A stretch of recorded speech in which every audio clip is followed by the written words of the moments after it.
Ihabol ko lang pala, Sen. Ano daw po ang inyong reaction? Kasi sabi ni COA, former COA Commissioner Heidi Mendoza, Yan. mukhang hindi daw effective kung magkapatupad ng pre-audit sa mga government projects. Bakit daw? Ano ba paliwanag niya? Yun lang ang kanyang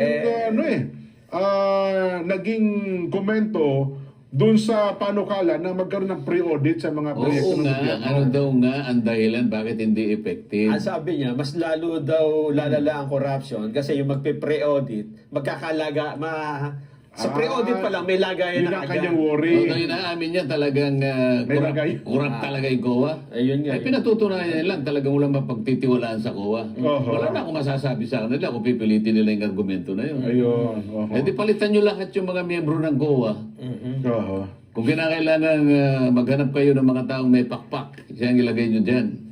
Mga anghel po yun. Mga anghel, kung gano'n ang argumento niya. Oo. Inaamin niya lang, inaamin niya lang na marami, kung hindi man lahat. Isipin gagawin mong argumento yung gano'n. Oo. Kaya ka nga nilagay dyan ikaw ang bantay, sasabihin mo ngayon, mas lalo magiging corrupt. Anong inamin niya? May Talagang corruption. maraming corrupt dyan. Yun. Hindi ko tatanggapin. Oho. Sorry na lang kung nakikinig ka, Former COA former Commissioner. COA Commissioner. Ay, Hindi ko hindi tatanggapin yung ganyang klaseng katwiran. Ayan.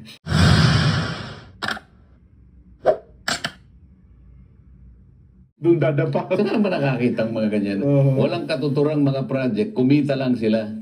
Parang yung ginagawa nila ngayon, yung mga road reblocking. Dahil Opo. wala nang mailatag na project, tapos na lahat eh. So kukut-kutin nila ito. Aha. Tsaka nila bubuhusan ulit. Pasagin. Ito mga ganito.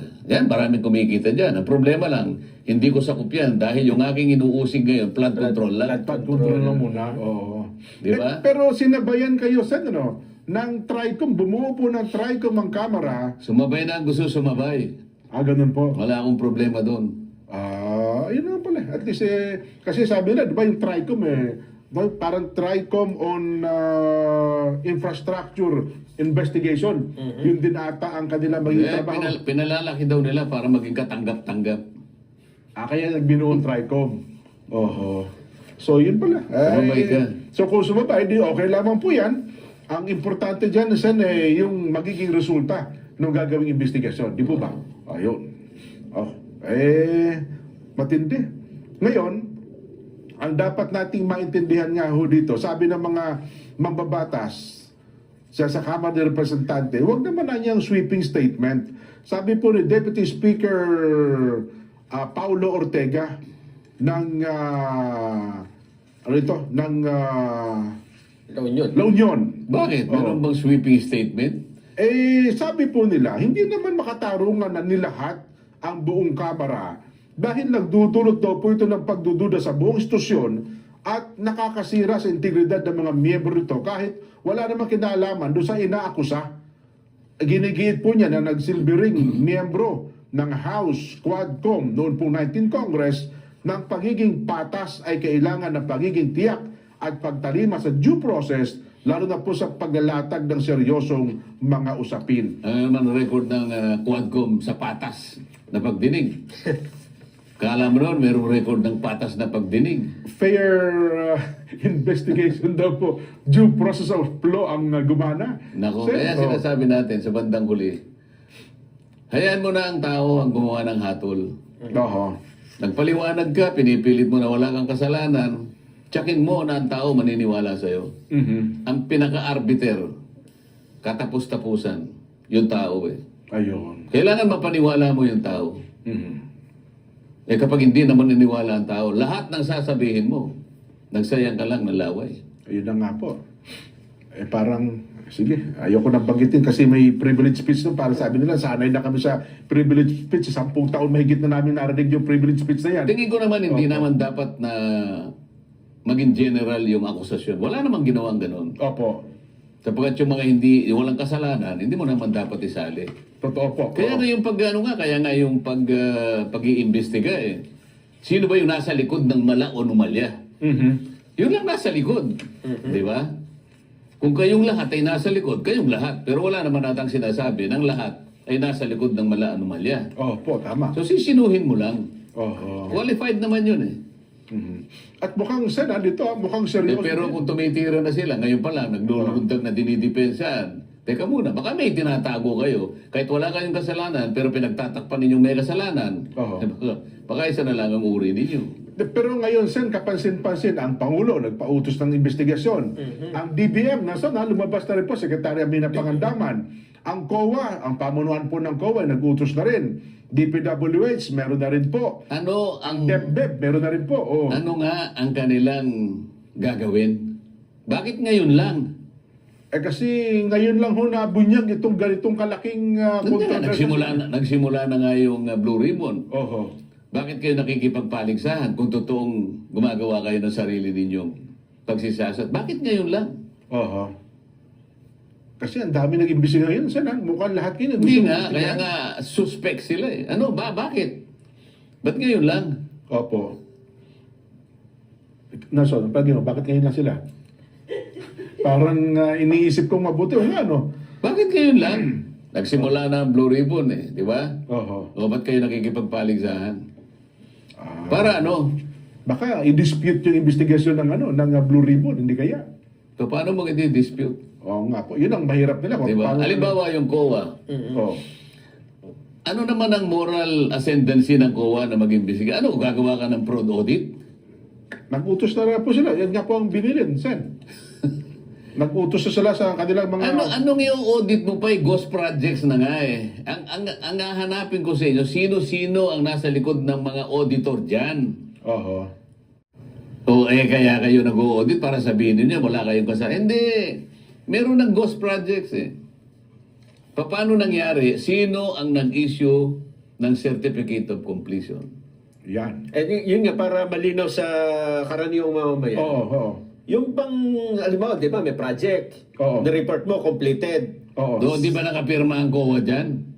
Kailangan may sino-sino mga nakapirma dapat? Kaya nga kung sino yung kanilang tinalaga sa mga project, merong COA yan May eh. COA. Nakita ko sa bawat project, merong merong DPWH. may DPWH na na billboard. Meron din billboard ang COA. Aha. Oh, sino yung pumirma na COA? Na-complete. Sino yung district engineer? Oho. Sino yung provincial director? Oo. Hanggang kailan naabot to? Sa USEC ba? Hanggang USEC o pirma? O nakakolekta kayo? Oo. Nakakolekta kayo? X amount of money. Aha. Wala palang project. Ayun. Ano ang iimbestigahan mo pa doon? Anong fraud audit mo gagawin dyan? Wala. Ghost kasi talaga. It is fraud in itself. Oo. Well, Ang hahanapin ko dyan, sino-sino ang nasa likod niyan. oho. Oh, sa gusto nyo, sa ayon sa gusto, kailangan ilitaw ninyo kung sino-sino yung mga may kinalaman sa mga ghost projects at marami pa ngayon ang maaaring makuha dyan. So tamang-tama. Initial lang yung sinabi niya, Bulacan pa lang. Oo nga po. Oh, ng Bulacan Pangulo. pa lang. Paano yung Tarlac? Paano yung Pampanga? Naku, Nueva Ecija. Paano yung Bicol? Oho, yan. Oh, paano yung Mindoro? Yan, nako. Yung Romblon pa, Sen, nako. Romblon daw, parang ilan din na... Kasi yung sabi nila, ang dami daw proyekto sa Romblon. Kasi tahimik na yung Romblon, hindi gaano pinupuntahan ng mga kung sino-sino. Totoo naman yun eh. Ah, ganun mo ba? Wala Kasi pa nakikita. yung unang punta ko doon, Opo. naghahanap ako ng mall. Ah, oo, sa Romblon, oo. Wala. O sige, wala akong makitang mall. Opo. Wala bang tindahan dito? Wala talaga akong makita eh. Aha. Tahimik. Tahimik daw po Supermarket. kasi Romblon, oo. Dahil ang pupuntahan ko, may usapan kami ni Kong Budoy. Kung Budoy Madrona, oo. Oo, dinaanan ko puro bundok. Oho. Puro puno. Oh. Puro kulisa pa nga ang sumalubong sa akin. Tahimik. O paano mo iisipin na mayroong magko-complain doon? Diba? Ayun. Kaya pala sabi niya suki-suki. Ang problema daw po, yung mga kontraktor ng taga Romblon, hindi ba ibigay sa kanila? Hindi Kasi yung sa mga laki taga ng- Romblon. Hindi taga Romblon ang Ang may project doon. Ang gumagawa ng may mga project doon, pero hindi taga Romblon ang gumagawa ng Ayun proyekto. nga, yun nga. Sa paano yung district engineer siguro humiram na naman kay Ayun. Kay Nelson. Kay Ibang Nelson. kumpanya. pamisa-misa si Jen. Ang bilis. Ang gagawa siya. Ang suki daw po doon sa Romblon, sa mga taga Bicol. Yun daw. Kasi ang Romblon, Opo. malapit sa Mindoro yun di ba? Nagkalat ang mga ano sa Mindoro eh. Tabi-tabi yata yung, Isip-isipin mo. Mimaropa na yun, no? Oo. Nako. Anyway, yun lang naman ang ipinararating sa atin. Basa tayo ng mga reaksyon. May kinalaman sa ating Vox Populi. Ito po. Ang ating tanong, kailangan na bang ituro? Turo na yan. Ituro ang mga politiko sa likod ng manumalyang flood control projects.